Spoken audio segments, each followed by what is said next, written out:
İtese. Friday.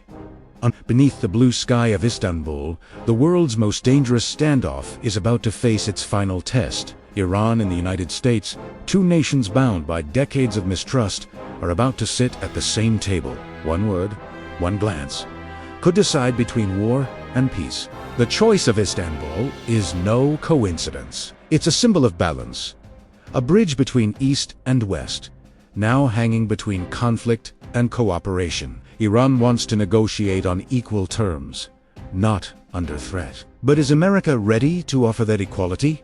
Or will Friday decide otherwise? This isn't just a meeting between two nations. It's a table carrying the hopes of 10 capitals. These talks run through the veins of the global economy, energy, and power. Each side believes its own truth, but only one truth will survive. And that truth will be written on Friday. If the air of Istanbul echoes with the word peace, the world will breathe again. But if silence falls instead, the next sound may be the rumble of guns. The question is no longer whether they will talk, but whether these talks can save the world or become another failure written on burning sand. What do you think will happen? Let us know in the comments, and subscribe for more updates. What if, for once, the pen defeats the sword? What if the world wakes up on Saturday to a quieter Middle East, where the headlines don't scream of war, but whisper of peace? No missiles fired?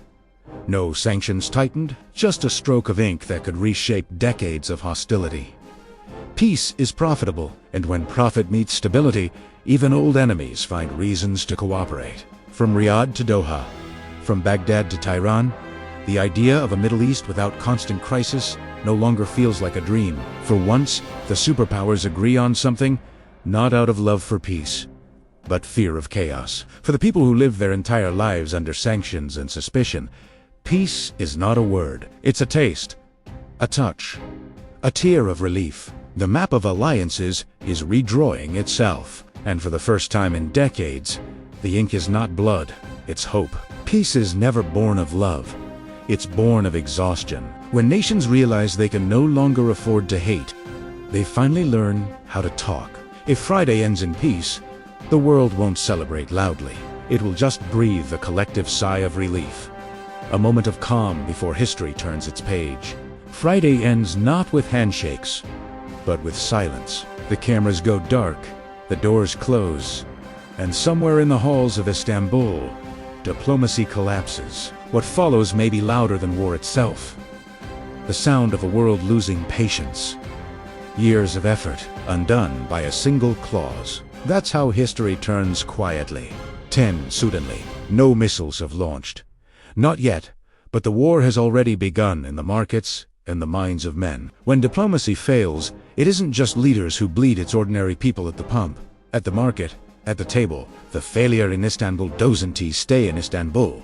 It travels through every border drawn by fear. Every nation pretends it wants peace, while its ships move closer to the shore. You can measure the cost of failure not in numbers, but in the hunger of a child who never heard of nuclear enrichment, only of emptiness. When diplomacy fails, truth becomes a casualty. Everyone has a story, and everyone is the hero of their own disaster. The failure of one summit can cost trillions, not in money, but in trust. This is how wars begin in the 21st century, not with a bang, but with a disconnect. The papers remain unsigned, the room empty. Somewhere, a clock ticks toward another crisis. Friday was supposed to save the world.